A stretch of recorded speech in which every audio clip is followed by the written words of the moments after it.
Eco Tejas world class electric bike అతి తక్కువ ధరలోనే. CMR jewellers సువర్ణ సంక్రాంతి సంబరాలు. బంగారు ఆభరణాలపై 1050% తగ్గింపు.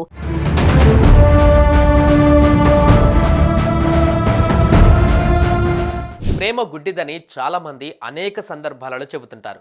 కొన్ని ఘటనలలో మనం కల్లారా చూసినా లేదంటే ఎదుటి వాళ్ళు చెప్పింది విన్నా వాటిని పెద్దగా పట్టించుకోము. కానీ తాజాగా ఓ మహిళ చేసిన పని చూస్తే మాత్రం ఇది నిజమేనేమోనన్న అనుమానం కలగక మానదు. ఇంతకు ఆ మహిళ చేసిన పనేంటంటారా? ఏం లేదండి, ఓ 6 పిల్లల తల్లి కట్టుకున్న మొగుడిని కన్న బిడ్డలను వదిలేసి రాత్రికి రాత్రే ఓ బిచ్చగాడితో వెళ్ళిపోయింది. ఏంటి, నమ్మలేకపోతున్నారా? కానీ తప్పదు. దీంతో చేసేదేం లేక ఆమె భర్త నెత్తి నోరు బాదుకొని పోలీసులను ఆశ్రయించాడు. తాజాగా వెలుగులోకి వచ్చిన ఈ ఘటన ఇప్పుడు స్థానికంగా తీవ్ర చర్చనీయాంశంగా మారుతుంది. ఇంతకు ఇది ఎక్కడ జరిగింది, అసలేం జరిగిందనేది తెలుసుకోవాలనుందా? అయితే ఈ స్టోరీ చూసేయండి.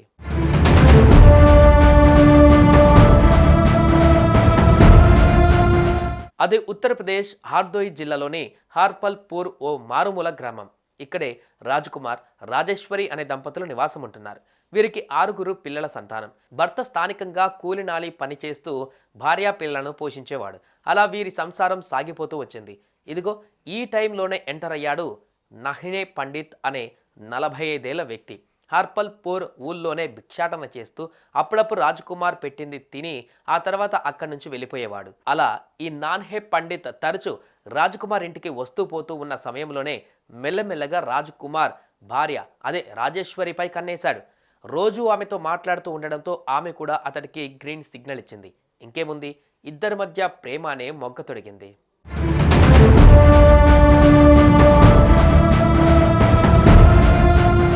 అలా గత కొన్నాళ్ళ నుంచి వీరు ఫోన్లో కూడా మాట్లాడుకుంటున్నారట. అలా వీరి తెర వెనక బంధం బలపడుతూ వచ్చింది. అయితే రాజేశ్వరికి రాను రాను భర్తతో ఉండడం పెద్దగా నచ్చకపోగా ప్రియుడైనటువంటి నన్హే పండిత్తో ఉండిపోవాలని అనుకుంది.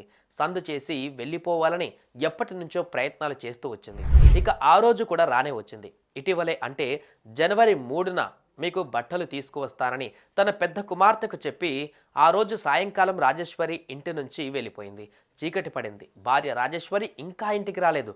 దీంతో భర్త రాజ్కుమార్ చుట్టుపక్కల ప్రాంతాలలో అంతటా గాలించాడు. కానీ రాజేశ్వరి జాడ మాత్రం కనిపించలేదు. ఈ క్రమంలోనే రాజ్కుమార్కు భిక్షాటన కోసం రోజు ఇంటికి వచ్చే నన్హే పండిత్పై అనుమానం వచ్చింది. ఇక చేసేదేం లేక స్థానిక పోలీసులను ఆశ్రయించాడు. నన్హే పండిత్ అనే భిక్షాటన చేసుకునే వ్యక్తి నా భార్య రాజేశ్వరికి మాయమాటలు చెప్పి తీసుకువెళ్ళిపోయాడని ఫిర్యాదులో పేర్కొన్నాడు. ఇంతేకాదు, ఇంట్లో గేదెను అమ్మగా వచ్చిన డబ్బులతో పాటు దాచి ఉంచిన నగలను కూడా తీసుకొని నా భార్య అతడితో వెళ్ళిపోయిందని ఆవేదన వ్యక్తం చేశాడు.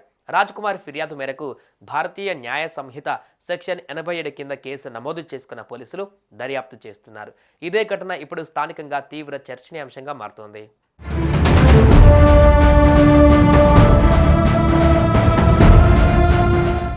ఇదండి ఈ ప్రియురాలు అదే రాజేశ్వరి చేసిన పని. ఎంతో ప్రాణంగా చూసుకునే భర్తను కాదని భిక్షాటన చేసే వ్యక్తితో వెళ్ళిపోవడం అనేది ఆమె కుటుంబ సభ్యులు, బంధువులు ఇలా అందరూ షాక్కు గురవుతున్నారు. ఇందుకేనేమో ప్రేమ గుడ్డిదని అంటారని స్థానికులు చర్చించుకుంటున్నారు. ఈ ఘటనపైన మీరెలా స్పందిస్తారో కామెంట్ చేయండి. సుమన్ టీవీలో మీ పర్సనల్ అండ్ బిజినెస్ ప్రమోషన్స్ కోసం కింది నెంబర్కి కాంటాక్ట్ చేయండి.